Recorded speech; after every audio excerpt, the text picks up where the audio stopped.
So let's talk about an artist who, at the absolute peak of his career, just orchestrated his own disappearance. We're talking about D.L.B.S., a storyteller from the Dirty South who dropped a wild number of albums in a single year, left one final leaked project behind as his last word, and then just vanished.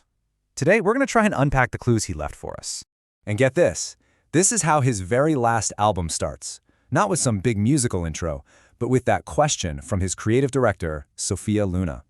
It perfectly captures how he worked. D.L.B. was literally a ghost in the machine.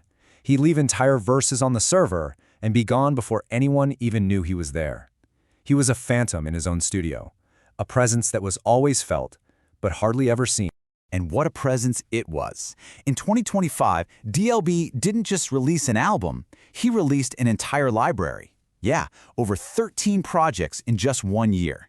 Each one felt like another chapter in this huge, sprawling story about trauma, ambition, and this desperate search for peace. It was like a year-long marathon of public confessional. And after that monumental year, right after Christmas, his final album, Thank You for Listening, just appears online. It leaks. But this didn't feel like an accident, you know? It felt like a final transmission, a goodbye note he deliberately left for us before pulling the plug and just disappearing completely. And really, that's the heart of the whole mystery, isn't it? When you have the entire world's attention, when your voice is louder than it's ever been, why would you choose silence? Let's dig into it. All right, Section 1, the final transmission. It all kicks off with the album itself, Thank You for Listening. This thing is way more than just a collection of songs. It feels like the final piece of a puzzle he left behind for all of us. To really get the impact, you have to look at this timeline. The year starts in January with Almost Peaceful. Then comes this relentless flood of music all year long. And then, boom, the final album leaks on December 26th, weeks before it was even supposed to come out. See, this wasn't just some early drop. This was a statement, a final chapter released on his own terms. And he wasn't exactly hiding what he was doing. It wasn't buried in subtext. It was his mission statement. I mean, take this line from Return Your Call. He's telling us exactly what he's about to do. This wasn't some sudden, impulsive decision. It was a planned extraction to find some quiet in a life that had clearly become way too loud. So that brings us to Section 2, the ghost in the machine. Because to really understand why he vanished, you have to understand the isolation he was already living in. The man behind the music was, in a lot of ways, already a ghost. Again, he's not being mysterious about his motives. He's laying it all out in the lyrics. This withdrawal was a conscious choice for self-preservation. This wasn't about retiring or giving up music. It was about survival. It was about going deep to heal the very wounds that his music was constantly putting on display for the entire world. And his entire vibe, his whole aesthetic, mirrors this isolation perfectly. The visuals, the soundscape, it's all so moody and cinematic, and it just feels haunted. You look at his album art and you can just feel the solitude. It's like you're looking at a world where one person is just wrestling with their own shadow, completely surrounded by ghosts from the past. Now this slide pulls the curtain back on just how raw his process was. His team would get these voice notes with file names that were just devastating. Think about it. Verse 3, final cry version, .wave. Hook, take 7, barely held it together, .aiff. These aren't just audio files. They're like emotional artifacts. He was sending what one of his collaborators called memories captured mid-collapse. And that's really the crucial point here. His collaborators knew this wasn't about just making a hot record. They were documenting a fight for survival. Every single track was another step on a path out of the darkness, laid totally bare for all of us to hear. Okay, Section 3, the price of peace. So if his music was a survival route, then what exactly was he trying to survive? Well, it seems like it was the crushing cost of his own ambition and the brutal price you have to pay to find any kind of peace. I mean, the album titles alone tell the whole story. No price on peace. Mercy is for the weak. This is not the language of someone who's found tranquility.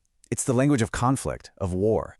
His entire catalog reads like this negotiation between a man who is desperate for calm and a world that demands he be ruthless. His own press kit pretty much lays out these core conflicts. You can see how the toll of ambition leads directly to isolation, how betrayal forces him to build up these walls just to protect himself. He's constantly caught in this tug of war between love and loss.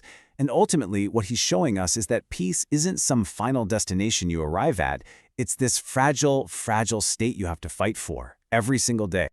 And this one line just sums it all up perfectly. All the external signs of success, the diamonds, the money, the fame, they do absolutely nothing to heal the wounds on the inside. It's that classic paradox of a man who has everything he ever thought he wanted, but is still haunted by what it cost him to get there.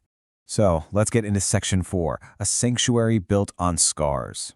When you're facing this kind of internal war, what do? Well, if you're D.L.B, you build a fortress. Not with bricks and stone, but with sound. And that fortress was his label, 11-6 Music, which was really less of a company and more of a creative sanctuary.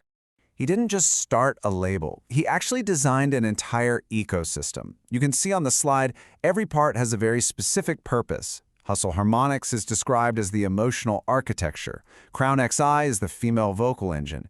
And maybe most telling of all, 11's heart is a women-led, safe, collaborative space. This isn't just business. This is a structure that's built for protection. The whole label runs on what he calls a no-chains philosophy. The artists are all freelance by design. They can walk away at any time, no strings attached. It's the ultimate countermove to the exploitation you see everywhere else in the industry. He basically built a place where people stay because they want to be there, not because some contract says they have to.